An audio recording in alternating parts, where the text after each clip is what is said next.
अहम खबर अपने नाजरीन तक पहुंचाएंगे। एफआईए ने कर्ज देकर शहरियों को हिरासा करने वाली एप्लीकेशंस के खिलाफ कार्रवाई शुरू कर दी है। डीजी एफआईए ने मुल्जिमान को गिरफ्तार करके साइबर क्राइम विंग से पेशरफ्त रिपोर्ट भी तलब कर ली है।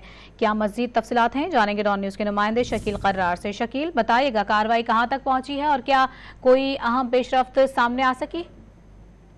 बिल्कुल, इस हवाले से फई साबिक रावलपिंडी ने जो शहरी ने खुदकुशी की थी, तो उसके बाद डीजीएफआई ने इस मामले का नोटिस लिया और तमाम जो रावलपिंडी इस्लामाबाद में ऑनलाइन कर्जे फराहम करने वाले जो है अदारे हैं या लोग हैं, उनकी हवाले से मुफस्सल रिपोर्ट भी तलब की है और फौरी तौर पर एक्शन लेने का हुक्म जारी किया है, जिस पर टीमें मुतहर्रिक हो चुकी हैं। और जो रावलपिंडी का वाक़या है, तो उस हवाले से G8 इस्लामाबाद में दफ्तर है, जहाँ पर एफआई की साइबर क्राइम की टीम ने 2 वक्त बाद छापा मारा और मुतअद्दिद जो इलेक्ट्रॉनिक अशिया थी, खुसूस कंप्यूटर और बाकी डाटा वो इकट्ठा कर लिया है। जबकि दीगर अदारों में जहाँ जहाँ इनकी रजिस्ट्रेशन हुई है या इनकी सिम्स है, उसका रिकॉर्ड भी तलब कर लिया है और वाज़ेह अहकाम जारी किए हैं कि जो भी मुलज़मान इसके पीछे हैं, जितने बाअसर हों, उनको फौरी तौर पर गिरफ्तार किया जाए।